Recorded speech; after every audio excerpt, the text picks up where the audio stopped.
Assalamualaikum warahmatullahi wabarakatuh. Perkenalkan, nama saya Devi Adilia Maharani. Pada kesempatan kali ini saya akan menyampaikan mengenai pemikiran Pancasila sebagai dasar landasan bangsa Indonesia. Pancasila merupakan sebuah landasan Indonesia di mana posisinya menduduki posisi tertinggi dan tertulis dalam Undang-Undang tahun 1945 mengenai nilai-nilai yang terkandung dalam Pancasila dan tujuan dari adanya Pancasila itu sendiri. Pada awalnya Pancasila ini disusun untuk menjembatani antara kaum golongan muda dan golongan tua dalam sidang BPUPKI, di mana pada saat itu mereka terjadi pertentangan. Dengan adanya Pancasila ini, maka golongan tua dan golongan muda ini bisa untuk disatukan. Nah, setelah terjadi pertentangan ini dan masuknya Pancasila, kemudian nilai-nilai dari Pancasila itu sendiri semakin meluas ke berbagai bidang dan kemudian memunculkan berbagai nilai-nilai dan fokus-fokus tertentu yang dibahas dalam Pancasila ini semakin luas kayak gitu. Kemudian pada masa Orde Baru, Pancasila ini sedikit terjadi benturan karena pada masa Orde Baru ini muncul beberapa golongan-golongan komunis yaitu PKI, dan juga muncul beberapa pemberontakan-pemberontakan di mana di sini tuh terjadi karena tidak bisa menjalankan sila keempat Pancasila begitu.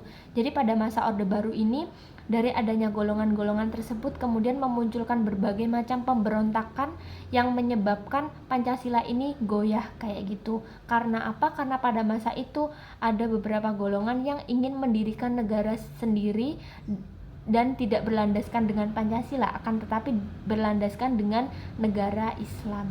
Dan ini mendapatkan pertentangan dari masyarakat sehingga menyebabkan pertempuran-pertempuran seperti PKI Madiun, DITII, seperti itu. Materi selanjutnya akan dibahas oleh teman saya.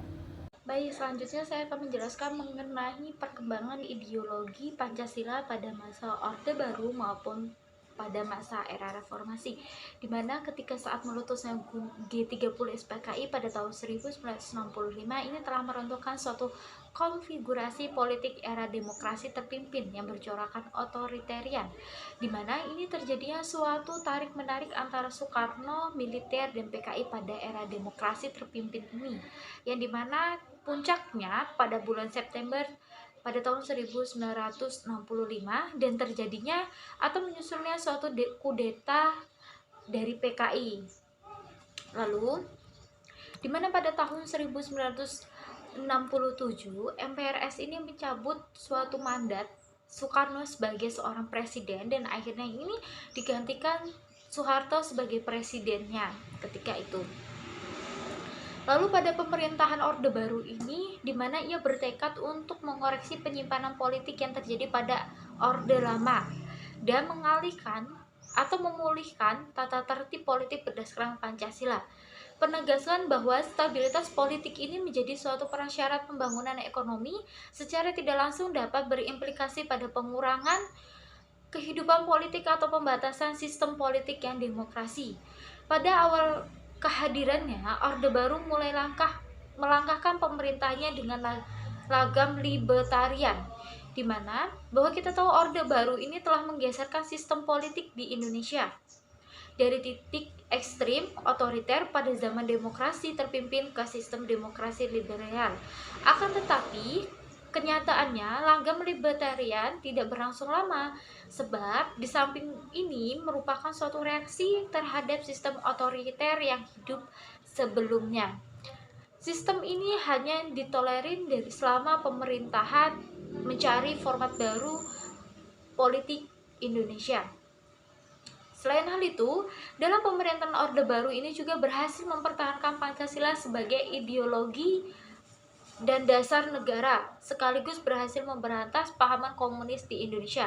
Akan tetapi, dalam pengimplementasikan atau pengaplikasiannya sendiri sangat mengecewakan. Pada beberapa tahun kemudian, lalu keluarlah suatu kebijakan-kebijakan yang dikeluarkan ternyata tidak sesuai dengan jiwa Pancasila. Karena Pancasila ini ditafsirkan sesuai kepentingan kekuasaan pemerintahan sehingga tertutupnya bagi tafsiran lain. Dan Pancasila ini justru dijadikan sebagai indoktrinasi. Lalu selanjutnya ya ini pada era reformasi, yang dimana juga reformasi juga diartikan pembaharuan atau paradigma pola lama ke paradigma pola baru untuk tujuan memenuhi kondisi yang lebih baik atau mengharapkan kondisi yang lebih baik. Terus untuk melakukan reformasi ada beberapa syarat yang harus terpenuhi, di antaranya adanya suatu penyimpangan berdasarkan pada suatu kerangka struktural tertentu, adanya suatu gerakan reformasi yang akan mengembalikan pada dasar serta sistem negara demokrasi. Lalu, karena adanya suatu reformasi disertai pergantian presiden ketika itu, ini maka berubah sifat lama anggota MPR dan DPR tersebut dan mengikuti tuntunan reformasi, antara lain keterbukaan, demokratisnya, peningkatan perlindungan HAM, pemberantasan KKN, reformasi sistem politik dan ketatanegaraan, termasuk amandemen atas Undang-Undang Dasar 1945, di mana pada pasca pemilu 1999, peranan partai politik di Indonesia kembali menguat karena tidak adanya suatu partai pun yang menguasai suara mayoritas di parlemen, yakni MPR dan DPR. Dan ikut juga karena adanya suatu iklim demokrasi sudah menyelimuti kehidupan politik di Indonesia sejak era reformasi ini yang bergulir di Indonesia. Lalu dalam tatanan politik pun berubah seiring dengan semakin berkurangnya peranan dan dewi fungsi ABRI dalam ketatanegaraan. Pada tahun 2002 atau sesudah tahun 2002, presiden ini tidak lagi bertanggung jawab pada MPR seperti pada masa sebelumnya, di mana presiden ini dapat diberhentikan oleh MPR apabila ia melanggar hukum, bukan karena masalah politik. Nah, lalu awal dari gerakan reformasi bangsa Indonesia ini ditandai oleh adanya suatu mundurnya Presiden Soeharto pada tanggal 21 Mei 1998 yang kemudian digantikan oleh Wakil Presiden B.J. Habibie ketika itu.